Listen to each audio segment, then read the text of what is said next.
Yes, yo renye na mitema na biso. Yes, yo renye na mabota pena kati na vinu we. Yango to betelio maboko. Wote ndio wale.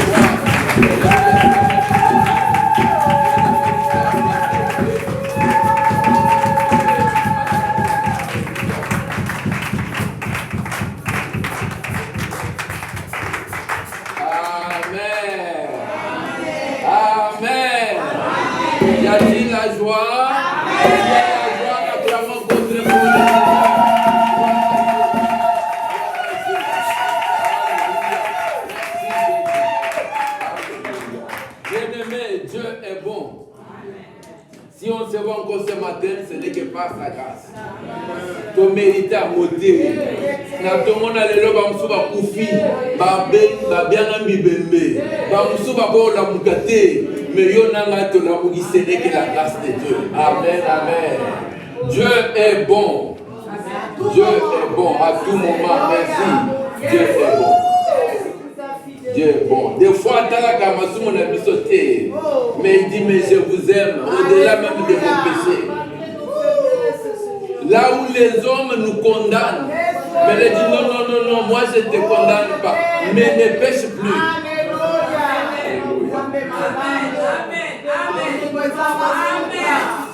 Lorsqu'on est faible, mais lui, il nous soutient pour nous fortifier, parce qu'il veut marcher avec nous. Na kotika ete kotika Yesu ete. Il y a des gens qui parlent soi-disant d'un Dieu de noir, mais je sais qu'il n'y a pas un Dieu de noir, mais je sais que Jésus, il est pour les noirs et pour les blancs, un Dieu pour toutes les nations. Amen. Je bénis le Seigneur parce qu'il est merveilleux. Il y a des... Ah, je vous salue d'abord. Je vous salue.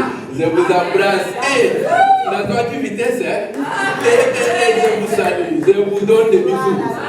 Au nom de Jésus. Les bien-aimés qui nous suivent, recevez des bisous. Au nom de Jésus. Alléluia. La parole déclare, saluez-vous par des saints baisers. Amen. C'est biblique. Amen. Mais il faut être discipliné. Il y a des ordres de... Alléluia. Le dimanche passé, on était venu avec l'homme de Dieu Célestin. Mais je crois qu'une semaine avant, nous avons parlé des combats spirituels, nous avons parlé des armes spirituelles. Pour ceux qui étaient là à la nuit de prière. Et lorsque j'ai parlé avec les pasteurs, je ne lui ai pas dit quelque chose. J'ai dit, je laisse la place au Saint-Esprit, que le Saint-Esprit puisse te conduire. Et lorsqu'il vient avec le message, j'ai dit, gloire à Dieu, c'est-à-dire il y a un besoin pour le peuple de Dieu. Et ce dimanche, nous continuons avec le même thème, sortir de quoi? Des sanctions sataniques familiales. Amen. Je voulais d'abord qu'on puisse définir qu'est-ce qu'on appelle sanctions. Nous voyons il y a la guerre entre la Russie et l'Ukraine et les pays européens sont en train de sanctionner la Russie. C'est-à-dire quoi? Comment on peut définir? Vous avez la parole.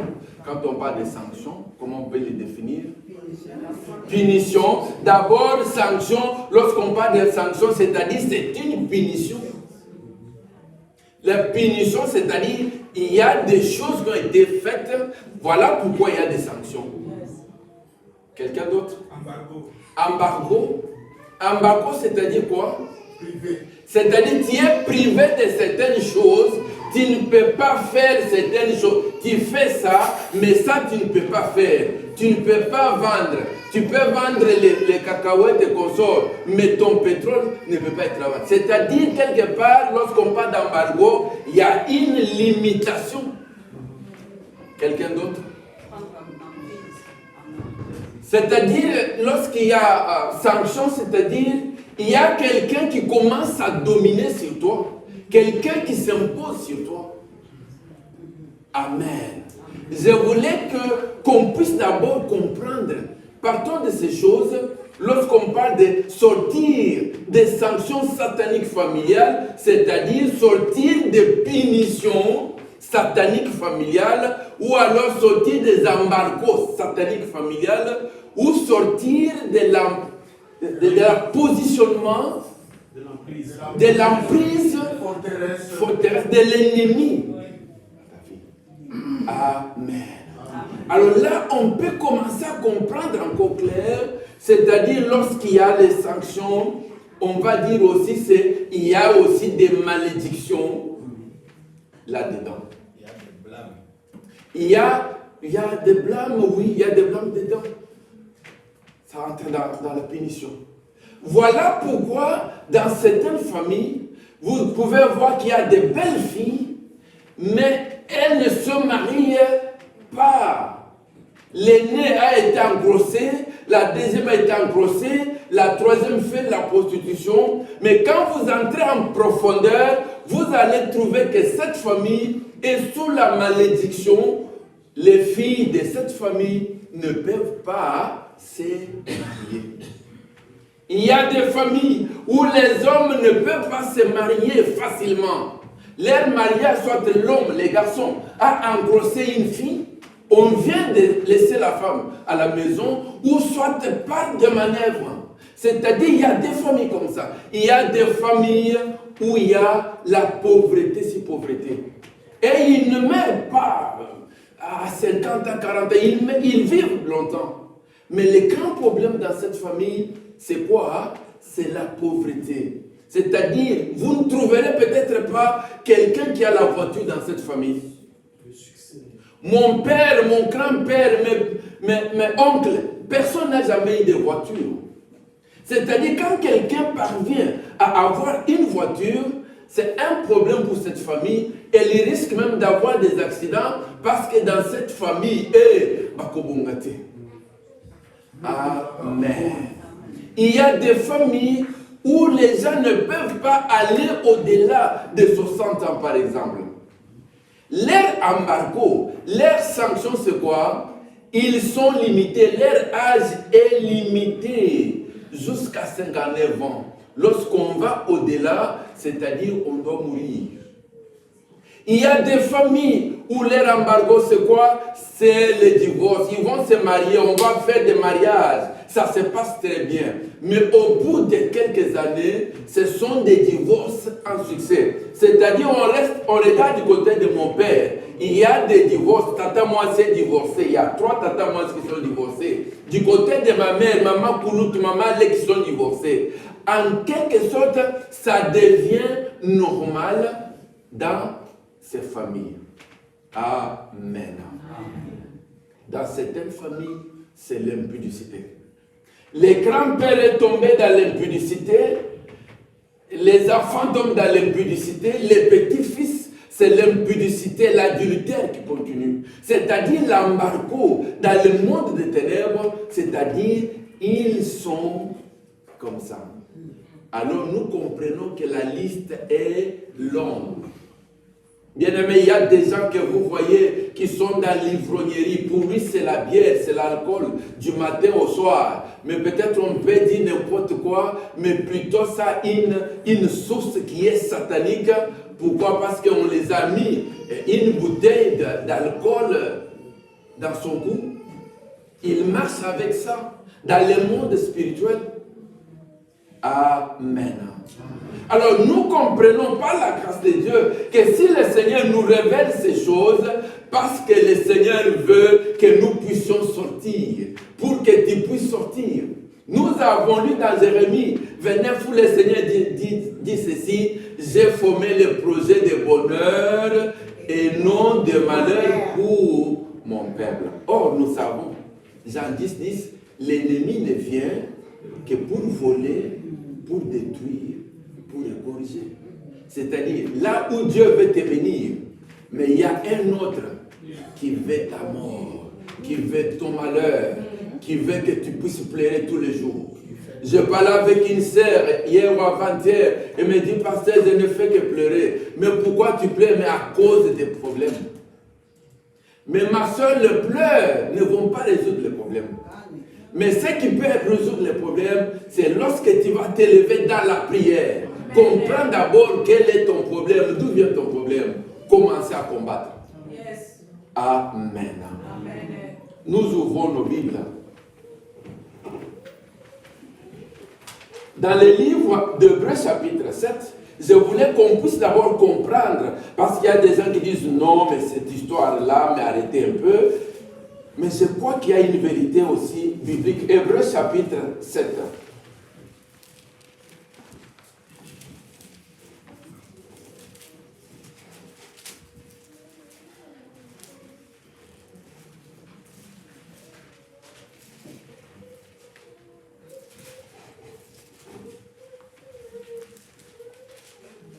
Hébreux chapitre 7, les versets 9 et le verset 10.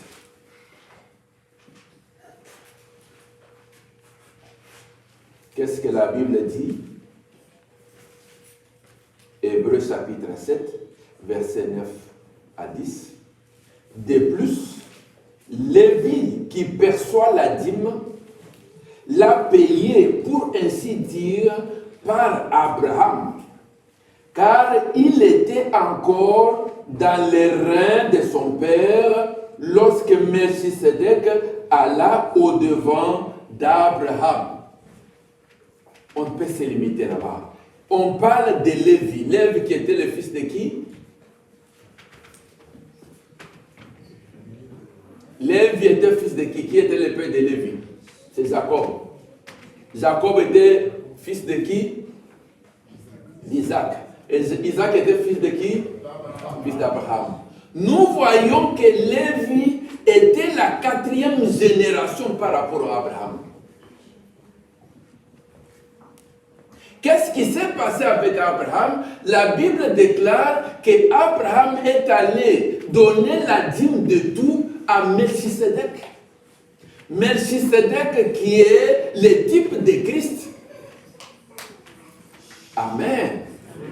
Maintenant ici la Bible dit, celui qui avait le droit de recevoir la dîme, c'était Lévi. Mais Hébreu nous révèle ici que parce qu'Abraham, son grand-grand-père, a donné la dîme à Melchisedec, cela veut dire que Lévi, lui qui percevait la dîme, a payé la dîme à Melchisedec au travers de son grand-grand-père Abraham. Est-ce que c'est clair? Amen. La question que nous nous posons maintenant, c'est comment Abraham qui a donné la dîme, mais cela va influencer son petit-fils. La 4e génération, où la Bible nous dit ici, cela veut dire que Lévi a payé la dîme au travers de son grand-grand-père. Maintenant, changeons les choses. Si Abraham était allé chez les magiciens, qu'est-ce qui pourrait se passer si Abraham avait contracté des alliances sataniques à son époque? Nous comprenons que tout ce qu'Abraham pouvait faire, de bien ou de mal, allait avoir des conséquences sur l'enfant. Bien-aimé, laisse-moi te dire, il est temps maintenant de faire le bien, d'abandonner le mal, parce que ce que tu es en train de faire maintenant, ça va poursuivre ta génération, tes générations. C'est lui qui est en train de voler, c'est lui qui est en train de faire l'adultère, c'est lui qui est en train de solliciter les marabouts, c'est lui qui est en train de faire n'importe quoi du mal. Sachez-le que cela va se répercuter sur les enfants, car il est écrit, ce qu'un homme aura semé, c'est ce qu'il moissonnera. Bien-aimé, lorsque je venais en route, il y a une idée qui m'est venue pour dire, lorsque moi, je vais cultiver du maïs, mais avant la récolte, moi je meurs. Mais à la récolte, qu'est-ce que les enfants vont récolter? Mes enfants vont récolter le maïs que moi, le père, j'ai semé. Jamais mes enfants vont récolter les haricots. Jamais les enfants vont récolter le cacao. Ils vont récolter le maïs parce que moi, leur père, j'ai semé les maïs. Mais maintenant, prenons cet exemple sur le plan spirituel. Est-ce qu'il y a quelqu'un qui saisit? Cela veut dire, lorsque nous faisons le mal risque de se répercuter sur les enfants. J'ai toujours dit, quand tu vois quelqu'un qui est béni, ne pense pas toujours que non, c'est seulement la personne, mais il y a les bénédictions qui sont sur vous, qui ne sont pas de vous, mais les bénédictions de vos pères et de vos grands-pères. Parce que les grands-pères étaient généreux, parce que les grands-pères ont servi le Seigneur, et ces bénédictions sont en train de se manifester dans vos vies. Est-ce que quelqu'un peut dire Amen? Amen. Lorsque nous croyons que les bénédictions peuvent s'accomplir, de même aussi les malédictions peuvent aussi suivre. Il est écrit que notre Dieu est un Dieu qui est jaloux. Il punit les péchés des pères sur les enfants jusqu'à la 4e génération. Jusqu'à la 4e génération. De ceux qui ne les craignent pas. Mais il fait grâce jusqu'à la 1000e génération de ceux qui les craignent. C'est la parole de Dieu. Bien-aimé, lorsque Dieu est en train de donner, de faire du bien, d'exercer la libéralité, ne pense pas que tu es en train de perdre. Même tes enfants vont récolter. Même tes petits-fils vont récolter. Parce que les bénédictions d'Israël aujourd'hui ne dépendent pas seulement d'eux, mais dépendent de leur grand-père, dépendent d'Abraham. De même aussi, nous sommes bénis aujourd'hui parce que notre grand-père dans la foi, Abraham, a marché avec Dieu. Amen. J'ose croire que ce verset d'Hébreux 7 nous a ouvert encore l'esprit pour comprendre que ce qu'Abraham avait fait, ici, Lévi n'était pas encore né, mais la Bible dit, Abraham, le grand-père, avait payé la dîme à sa place. Nous allons dans 2 Samuel. Nous allons parler de quelqu'un ce matin. Je voulais qu'on parle de David. 2 Samuel chapitre 12.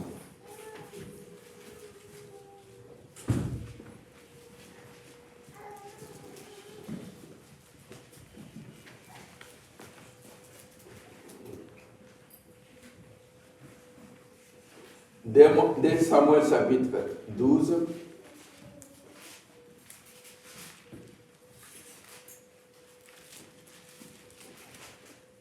nous lisons de 1 à 15.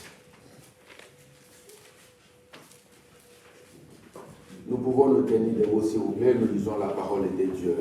Dès Samuel chapitre 12, le verset 1 à 15, nous lisons la parole de Dieu. L'Éternel envoya Nathan vers David. Et Nathan vint à lui et lui dit, il y avait dans une ville 2 hommes, l'un riche et l'autre pauvre. Les riches avaient des brebis et des bœufs en très grand nombre. Les pauvres n'avaient rien du tout qu'une petite brebis qu'il avait achetée. Il la nourrissait et elle grandissait chez lui avec ses enfants. Elle mangeait de son pain, buvait dans sa coupe, dormait sur son sein et il la regardait comme sa fille. Un voyageur arriva chez l'homme riche et le riche n'a pas voulu toucher à ses brebis ou à ses bœufs pour préparer un repas au voyageur qui était venu chez lui. Il a pris la brebis du pauvre et l'a apprêtée pour l'homme qui était venu chez lui. La colère de David s'enflamma violemment contre cet homme. Et il dit à Nathan, l'Éternel est vivant, l'homme qui a fait cela mérite la mort. Et il rendra 4 brebis pour avoir commis cette action et pour avoir été sans pitié. Verset 7. Et Nathan dit à David, tu es cet homme-là. Ainsi parle l'Éternel, le Dieu d'Israël. Je t'ai oint pour roi sur Israël. Et je t'ai délivré de la main de Saoul. Je t'ai mis en possession de la maison de ton maître. Je plaçais dans ton sein les femmes de ton maître. Et je t'ai donné la maison d'Israël et de Juda. Et si cela avait été peu, j'y aurais encore ajouté. Alléluia. Pourquoi donc as-tu méprisé la parole de l'Éternel en faisant ce qui est mal à ses yeux? Tu as frappé de l'épée Uri, les Hétiens. Tu as pris sa femme pour en faire ta femme. Et lui, tu l'as tué par l'épée des fils d'Amon. Maintenant, écoutez le verset 10. L'épée ne s'éloignera jamais de ta maison parce que tu m'as méprisé et parce que tu as pris la femme d'Uri, les Hétiens, pour en faire ta femme. Ainsi parle l'Éternel. Voici, je vais faire sortir de ta maison le malheur contre toi et je vais prendre sous tes yeux tes propres femmes pour les donner à un autre qui couchera avec elle à la vue de ses soleils. Car tu as agi en secret et moi je ferai cela en présence de tout Israël et à la face du soleil. Verset 13. David dit à Nathan, je péché contre l'Éternel. Et Nathan dit à David, l'Éternel pardonne ton péché, tu ne mourras point. Mais parce que tu as fait blasphémer les ennemis de l'Éternel, en commettant cette action, le fils qui t'est né mourra. Et Nathan s'en alla dans sa maison. L'Éternel frappa l'enfant que la femme d'Uri avait enfanté à David, et il fut dangereusement malade. C'est la parole de Dieu. Alléluia. La question que nous pouvons nous poser, d'où viennent les sanctions? Les sanctions qui sont données à la Russie, c'est parce que la Russie a fait quelque chose. Amen. Nous comprenons que les sanctions arrivent parce que l'homme a fait quelque chose. Spirituellement, nous comprenons que lorsque l'homme fait quelque chose, lorsque l'homme pêche, l'homme ouvre une porte que nous appelons la porte d'entrée au démon. Ici, l'histoire de David, cet homme dont la Bible dit l'homme selon le cœur de Dieu, a ouvert aussi la porte au démon. La Bible déclare que David s'est promené sur la toiture de la maison royale, mais il a aperçu une femme qui se baignait. Mais David la convoita. David a arrangé, nous connaissons tous l'histoire, il a envoyé des gens pour qu'ils puissent être en contact avec cette femme. Et la Bible déclare que David, qui avait d'autres femmes, il a laissé ces femmes, pas laissé de l'abandonner, mais il est sorti avec la femme qui était la femme d'autrui. Bien-aimé, ici, il n'est pas question d'un païen, mais il est question d'un grand homme, un homme selon le cœur de Dieu. Bien-aimé, je voulais juste dire à quelqu'un, ne paniquez pas à cause des scandales qui se passent dans nos églises. J'ai dit, les scandales ont commencé depuis longtemps. S'il y avait l'Internet à ce moment, tout le monde parlerait de ces scandales. Les scandales de David, ce n'est que le commencement des scandales. Alléluia. Lorsque Nathan, l'homme de Dieu, arrive, il lui dit, non mais écoute, il y avait un homme, un riche, un pauvre, le riche qui va prendre le brebis. Il dit, non, cet homme-là doit être tué. Vous savez, pour parler des autres, c'est facile. Pour condamner les autres, c'est facile. Mais lorsque c'est à cause de moi-même, c'est là où il y a les problèmes. Mais bien aimé, nous devons changer. C'est là où le Seigneur Jésus dit, mais tu vois seulement la petite paille qui est dans l'œil de ton frère, de ta soeur. Mais pourtant, en toi, il y a une poutre, il y a les indépendants. Amen. Mais avant de dire à l'autre, commence d'abord par toi-même, Parce qu'il y a eu un désert mouniné. David ne pouvait pas comprendre. Mais Nathan lui dit, oh mais cet homme c'est toi. Parce que tu as des femmes. Mais Dieu t'allait prendre la pauvre femme d'un homme qui avait qu'une seule femme. Mais toi tu en as plusieurs. Non pas seulement il a commis l'adultère, mais la Bible déclare que David a placé, il a dit, placez-moi le mari de cet homme-là devant, parce que si les ennemis vont attaquer, s'il faut qu'il meure, il doit mourir. Lisez bien l'histoire à la maison bien-aimée. Lisez bien l'histoire.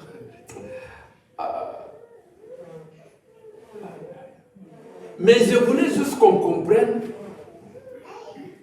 Nathan, qu'est-ce qu'il dit? Il dit désormais, l'épée est entrée dans ta maison. Ici, ce n'est pas Satan. Ici, on ne parle pas de Satan. Mais ici, c'est Dieu lui-même qui frappe. C'est la parole de Dieu qui frappe. Parce que Dieu a fait cela. Mais voici les conséquences qui arrivent dans ta maison. Bien-aimés, nous comprenons qu'il y a des morts qui interviennent dans certaines familles. Ce ne sont pas des morts qui sont naturelles, mais ce sont les morts qui sont les conséquences du péché. On peut bien prier, on peut bien jeûner, comme David, la Bible déclare, il a jeûné, il a prié. Mais fin de fin, l'enfant est mort parce que la parole de Dieu était sortie. L'enfant du péché va mourir. Amen. En d'autres termes, nous comprenons que David aussi a eu des sanctions. David a eu des embargos, non pas de la part de l'ennemi, mais ici c'est Dieu lui-même qui frappe. Parce que tu as saboté la parole de Dieu. Parce que tu m'as méprisé. Mais regarde, mais qu'est-ce que Dieu dit? Il dit, mais tout ce que j'ai fait pour toi, mais tu étais dans la bourse, non? Mais je t'ai ramassé, je t'ai pris. Il y avait des grands frères à toi. Je les ai rejetés, mais je t'ai pris, toi les petits. Non solo, il y avait Ngombe, mais je t'ai pris. Mais je t'ai élevé, tu es devenu roi d'Israël. Ici, Dieu dit, mais si tu avais besoin, même il y a comme Soussou, il fallait au Lobana Bakisela. Amen. Angolo Bakisela Ngai, Posa Motema Ngai.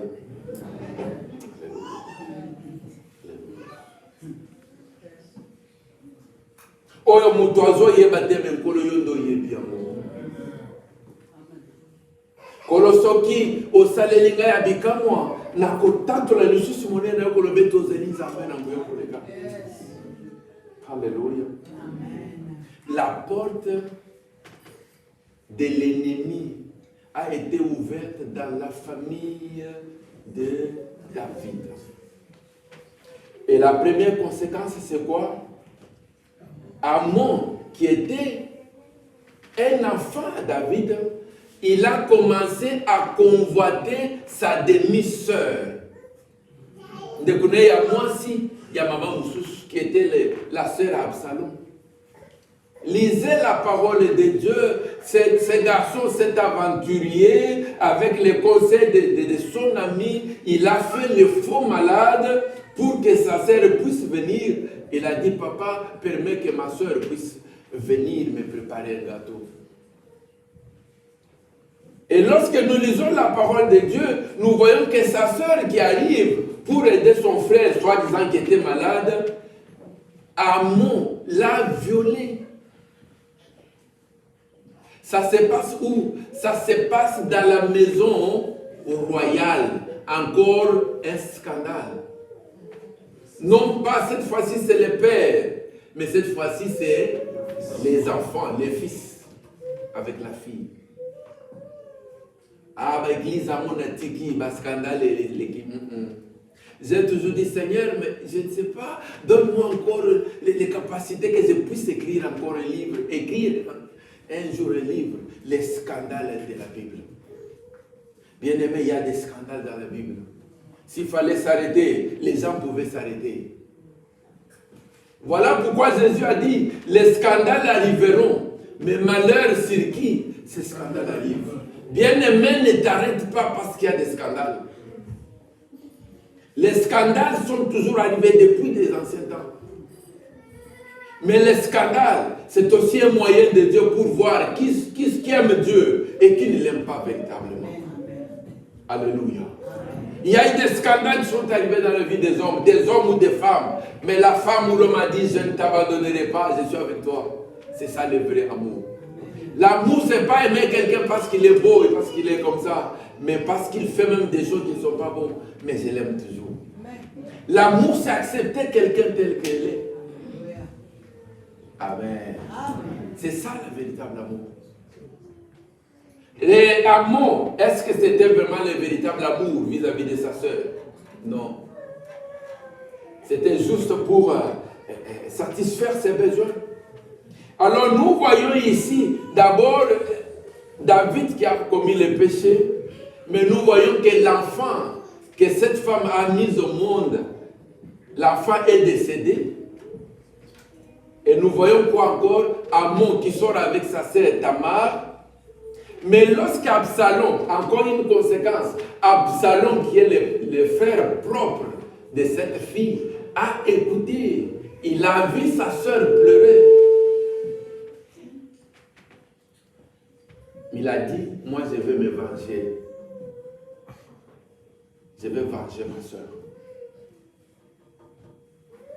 Il s'est arrangé aussi pour organiser un party. Il s'est vengé sur son frère Amon. Il l'a tué. La mort est entrée dans la maison de David encore. Non pas l'enfant qui était mort, le bébé, mais cette fois-ci c'est un homme, un grand homme Amon qui est mort, tué par son frère Absalom. Et lorsqu'Absalom a tué son frère, il a fait quoi? Il a pris la fuite. Et vous verrez que même vers la fin, c'est Absalom lui-même qui s'élève maintenant contre son père. Et David a appris, on lui dit, ton fils Absalom, il veut prendre ta place. Il est armé parce qu'il y a des peuples qui sont alliés avec lui. David a pris la fuite parce que Absalom, son fils, voulait le tuer. Amen. Amen. Nous comprenons, bien-aimés, que toutes ces choses sont venues. Pourquoi? À cause de qui? À cause d'un seul homme. L'épée est entrée dans ta maison. À cause de l'envie, il a convoité. Pourtant, il avait des femmes. J'ose croire, peut-être parmi Bango, je suppose. Mais à cause de ça, voici ce qui est arrivé dans sa maison. Ça, ce sont des choses qui sont arrivées, que les gens pouvaient voir. Maintenant, entrons maintenant dans les domaines maintenant spirituels, des choses que les yeux ne peuvent pas voir, mais qui sont en train de s'opérer.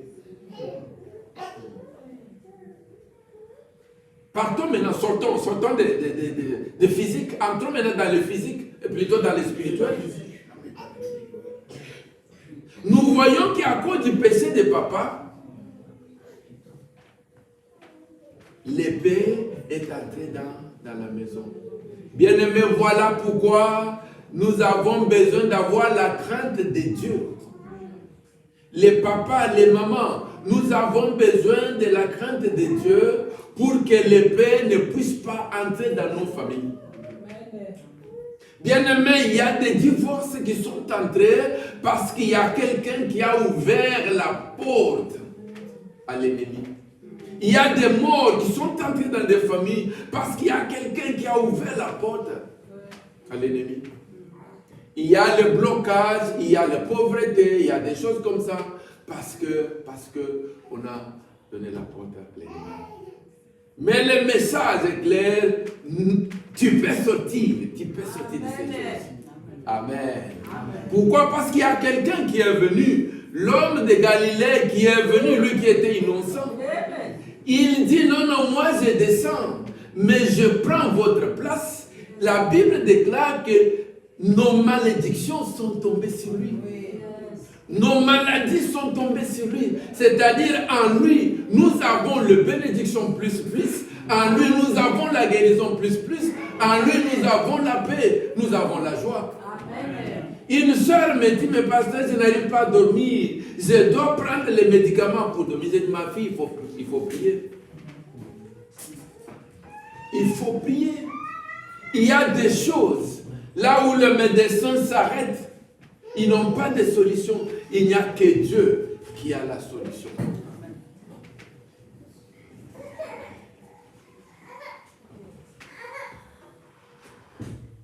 L'histoire de David nous fait comprendre que moi, Kayembe, j'ai une grande responsabilité pour la vie de ma famille. Si je suis en train de m'aventurer, bouffer l'argent des gens, mais les gens là sont en train de parler.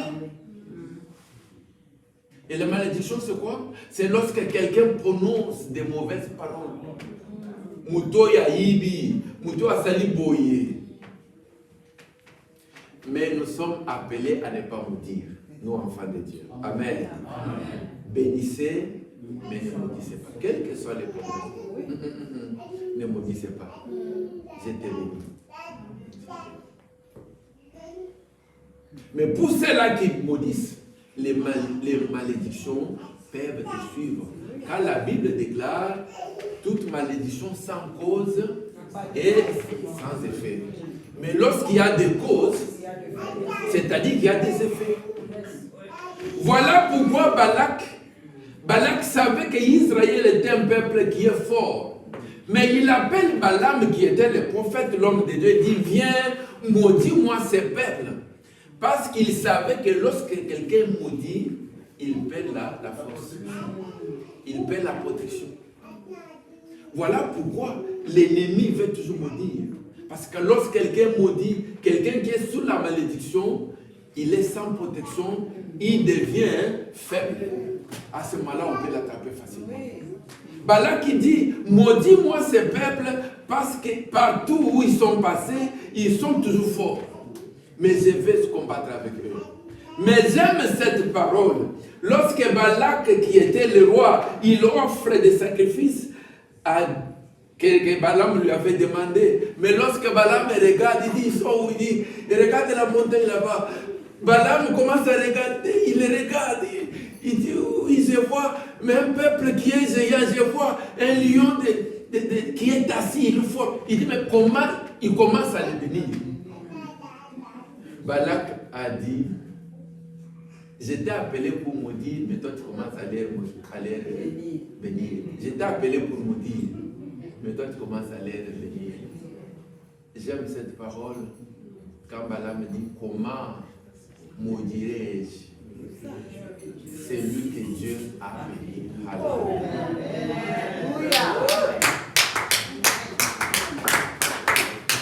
Comment maudirais-je celui que Dieu a béni? C'est pourquoi j'ai dit aussi, okobundisa mutu mususu, onzamba sa pambola, azana loboko na nzambe, azana plan na nzambe, akwe ya telema, ezali kambole na nzambe. Faites attention. Amen. Makamususu omoni, j'aime un homme de Dieu qui a dit, omoni ndeni pona na nzambe, ah, nzambe moko mutura, aye, nzambe mutura. Bien-aimés, que dirons-nous de Paul Saul lorsqu'il tuait même les chrétiens, lorsqu'il maltraitait le peuple de Dieu? On pouvait dire, il y a quelqu'un de l'enfer. On pouvait tout dire. Mais personne ne savait que cet homme Saul était dans le plan de Dieu. C'est lui que tu peux voir aujourd'hui comme un païen là. Mais lorsque le Seigneur va le toucher, ah, bien-aimé, laisse-moi vous dire, j'ai suivi un enfant au pays, il s'appelle Manassé. Je ne sais pas si vous l'avez suivi, il a 12 ans. Je l'ai suivi, j'ai pris mon téléphone, j'ai appelé. Malheureusement, il dormait déjà, j'ai eu son père. J'ai dit, papa, je suis pasteur de Kayembe en Belgique, j'ai suivi Manassé, je voulais juste te dire que Dieu le bénisse. Amen. Les choses que cet enfant-là parle, parfois ils sont à Mikolo. Moi, j'ai dit quelle grâce. Bien aimé, je voulais juste dire, Dieu utilise qui il veut et quand il veut. Ne minimise personne, même ton enfant. Dieu peut l'élever à une certaine dimension que tu ne peux pas comprendre.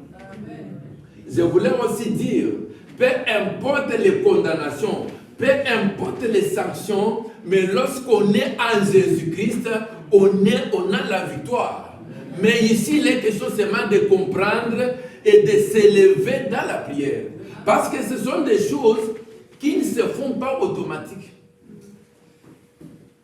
J'ai eu l'occasion d'avoir certains hommes de Dieu qui disaient non, lorsque Jésus-Christ est mort à la croix, il a tout accompli. Il a dit tout est accompli, c'est-à-dire on n'a pas besoin de délivrance, on n'a pas besoin de prier pour ces choses, parce que Dieu a déjà payé les prix.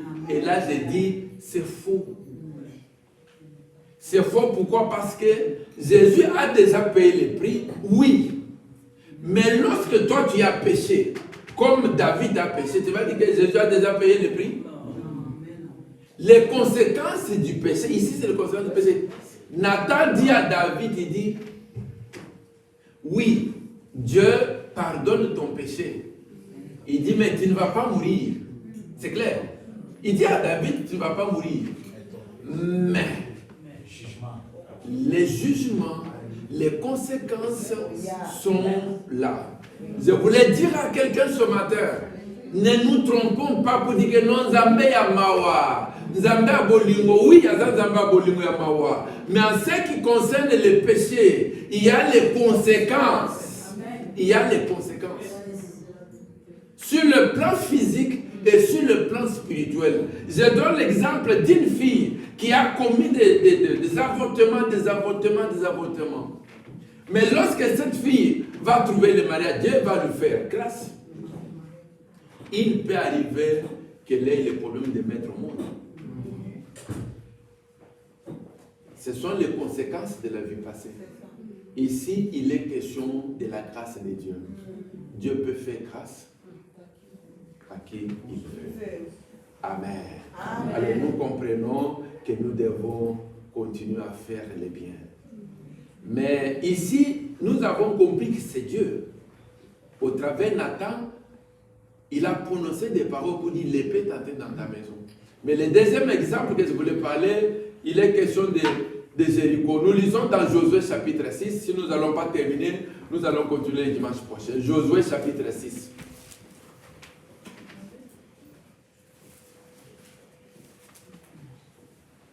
Il y a des choses que nous lisons dans la parole de Dieu, on se dit waouh, des choses parfois qu'on ne pouvait pas s'imaginer, mais c'est plutôt dans la parole de Dieu. Josué chapitre 6, juste le verset 26.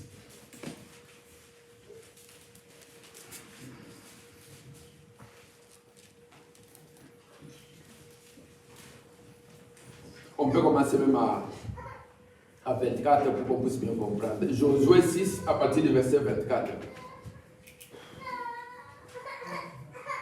La Bible dit ceci: ils brûlèrent la ville et tout ce qui s'y trouvait. Seulement ils mirent dans les trésors de la maison de l'Éternel l'argent, l'or et tous les objets d'airain et de fer. Josué laissa la vie à Rahab la prostituée, à la maison de son père et à tous ceux qui lui appartenaient. Elle a habité au milieu d'Israël jusqu'à ce jour, parce qu'elle avait caché les messagers que Josué avait envoyés pour explorer Jéricho. Écoutez le verset 26. Ce fut alors que Josué jura en disant: maudit soit devant l'Éternel l'homme qui s'élèvera pour rebâtir cette ville de Jéricho. Il en jettera les fondements au prix de son premier-né, et il en posera les portes au prix de son plus jeune fils. Verset 27, l'Éternel fut avec Josué, dont la renommée se répandit dans tous les pays. Amen. Amen. Oh, alléluia. Jéricho, c'est une des villes où Dieu lui-même, depuis Abraham, il dit, tu vois cette contrée, je te la donne, toi et ta descendance. Nous comprenons que c'était déjà une bénédiction que Dieu avait donnée. Mais maintenant, les enfants d'Israël devraient entrer en possession, ce que nous appelons l'appropriation, s'approprier. C'est-à-dire, il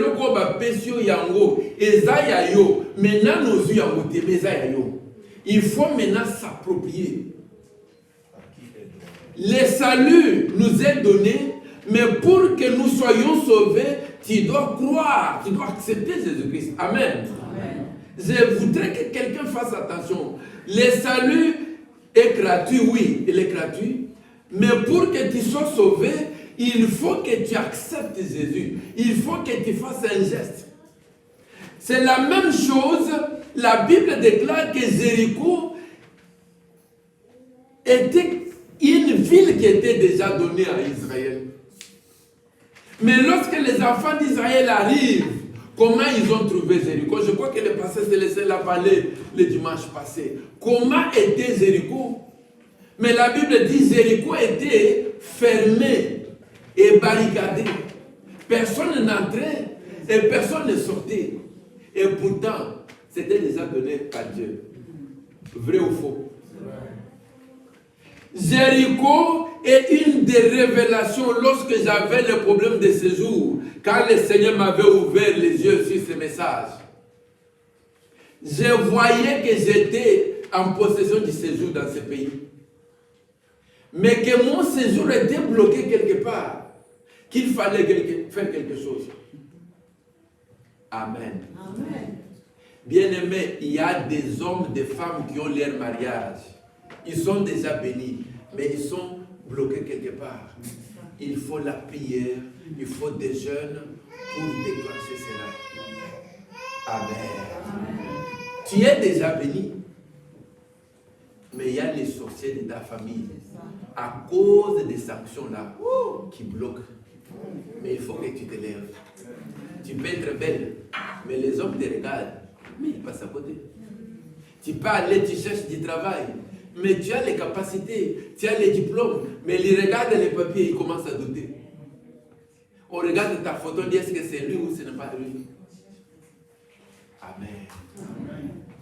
Ce qui avait déclenché, c'est quoi? Que lorsque le Seigneur m'a dit qu'Israël a combattu, Willy, tu dois faire quelque chose. C'est là où j'ai réuni un frère congolais, parce que j'ai compris que moi-même ça ne va pas aller. J'ai pris un frère nigérien ou deux frères nigériens. On était à 4. Nous avons prié et nous sommes allés voir l'audience. Nous avons demandé l'audience au bourgmestre de la ville de Hugues Palenberg. La secrétaire nous demande pourquoi, quelle est la raison. Dit, nous avons besoin de rencontrer le bourgmestre en ce qui concerne notre séjour. Ils nous ont donné les rendez-vous. Nous sommes allés, nous 4, voir le bourgmestre, plus les responsables des asilants que le bourgmestre avait ajouté, et nous avons commencé à parler. Et de là, de Hugues Palenberg, le bourgmestre a appelé le Kreis Ansbeck, et là où nous avons eu rendez-vous, et c'est là où ça a déclenché les choses. Je voulais juste dire à quelqu'un, il y a des choses qui sont parfois bloquées, mais ne te limitent pas là-bas. Il faut aller au-delà par la prière. Parce que Dieu est capable d'ouvrir même les portes qui sont fermées. Yes. Israël avait déjà été béni par Dieu, mais ne pouvait pas entrer en possession de Jéricho parce que les gens de Jéricho avaient barricadé les murs qui n'avaient pas moyen d'accéder. Merci mon frère. Nous connaissons l'histoire. Dieu a dit faites les tours chaque jour, le matin. Lundi, mardi, mercredi, jeudi, vendredi, samedi, il fait le tour. Mais Dieu dit le 7e jour, il faut faire 7 tours, il faut crier, il faut transporter l'arche de l'Éternel, il faut que les sacrificateurs transportent les trompettes, il faut sonner, et au moment arrivé, il faut crier. Amen. Lorsqu'ils ont obéi à la parole de Dieu, la Bible déclare les murailles de Jéricho se sont écroulées et les gens sont entrés dans leur bénédiction. Bien aimé, il faut apprendre à écrouler les murailles qui empêchent ta bénédiction. Et je voulais juste dire à quelqu'un, les murailles ne peuvent pas tomber s'il n'y a pas de sacrifice. Chaque jour, il devrait sortir. Chaque jour, il fallait se lever le matin. Bien aimé, je me rappelle mon papa qui disait, permettez-moi de dire ça en Chiluba,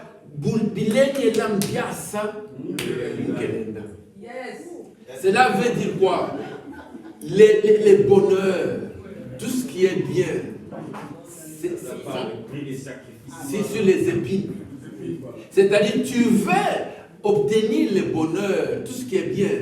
Il faut quelque part que les épines puissent te piquer. Amen. Amen. Mais comment tu ne veux pas de sacrifice? Mais je dis, nous avons payé Sangaï. Il t'a déjà donné, mais il faut que tu fasses quelque chose. C'est cette ville, Jéricho. Maintenant, au verset 26, Josué maudit la ville de Jéricho. Il dit quoi? Maudit soit devant l'Éternel l'homme qui se lèvera pour rebâtir cette ville.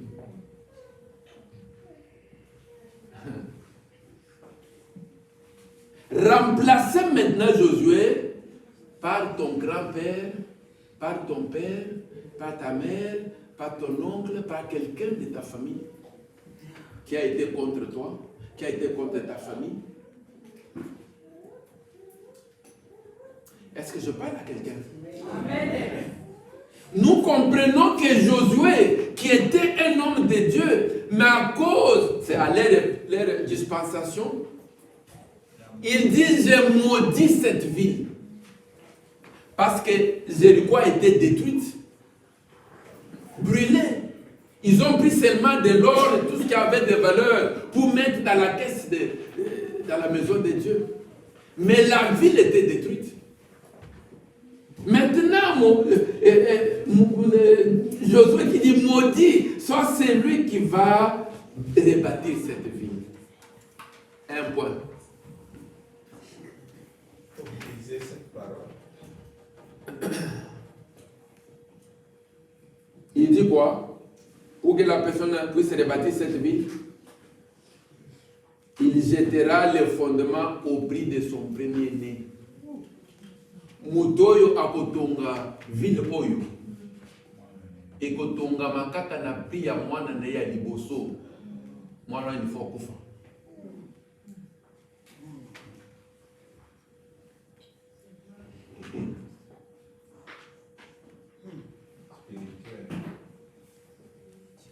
Amen.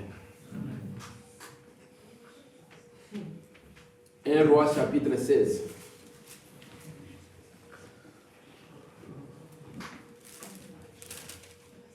Le verset 34. Je crois qu'on va se limiter ici. Nous allons continuer les dimanches prochains. 1 Roi chapitre 16, le verset 34, la Bible dit ceci. De son temps, Hiel de Bethel bâtit Jéricho. Il en jeta les fondements au prix d'Abiram, son premier-né, et il en posa les portes au prix de Sécub, son plus jeune fils, selon la parole que l'Éternel avait dite par Josué, fils de Nun. Ici, il est question d'un monsieur, Nakombo Yael. Bien aimé, lorsque j'ai préparé le message, il y a quelque chose que le Seigneur m'a mis à cœur. Ezana batumususu na vie, oyo lingi ko aider. Mais Moutouana Zali frappé d'embargo, Moutouana Zali sous la malédiction, Bolam yozo salelaye, même toi aussi ils ont déclaré Bitumba. Au babandi ko bundisayo, parce que toi tu fais du bien à cette personne et cette personne est sous la malédiction. Est-ce que c'est clair? N'alobite que Kouedete, mais j'ai voulu seulement dire, Ezana bitumba mususu, et Koya, toi et Koya na bon na yo, yo ozali innocent, mais parce qu'au sungi, au sali bolamo na mutumoko, qui est sous la malédiction. Bitumba ne pas na yo. Ici, hier, Azaki na motema ya bien. Amboule belé, Jéricho na bisu kufa, il faut Jéricho et ton maman. Mais du moment qu'il a commencé à construire Jéricho, la Bible déclare que son premier-né devrait mourir. Abiram. Abiram Asrakini. Et l'autre côté, Abiram, le premier-né, moi, na Liboso, Asala na eloko mokote. Quelqu'un cause à la qui n'a pas Nzambe. Je ne sais pas. Mais parce qu'il y avait des sanctions, des déclarations. Ici, dans le Bible, c'est Dieu. Josué a maudit Jéricho. Il a dit, mouton à côté, le mot ton Jéricho. Et ton mana pria, moi, je suis fort. Ah, bien-aimé, remplacez maintenant dans le lobby les déclarations comme ça. Il y a grand-père qui était sorcier, qui était féticheur. Nalibotawana. Pour Moutabala, il faut caca.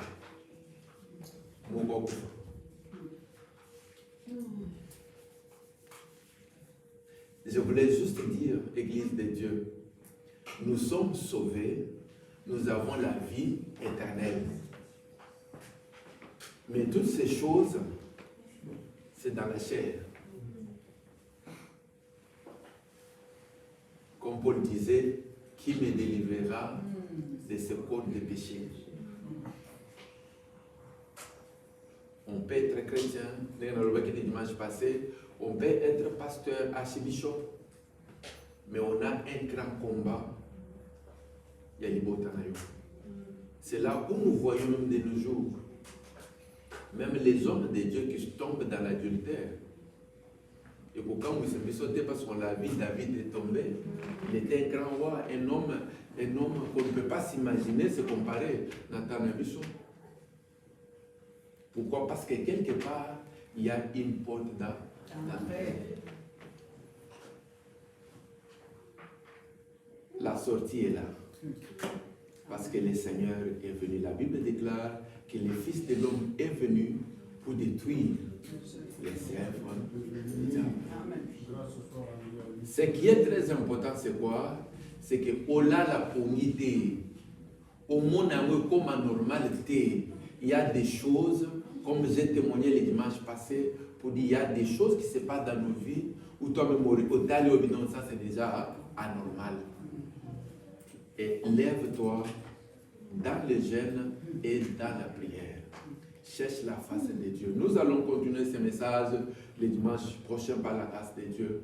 Mais nous avons compris aussi que les bénédictions, ça s'arrache.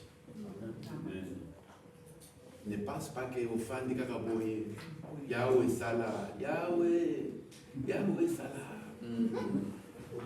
Les gens qui ont gagné des batailles, ce sont des gens qui ont lutté fort.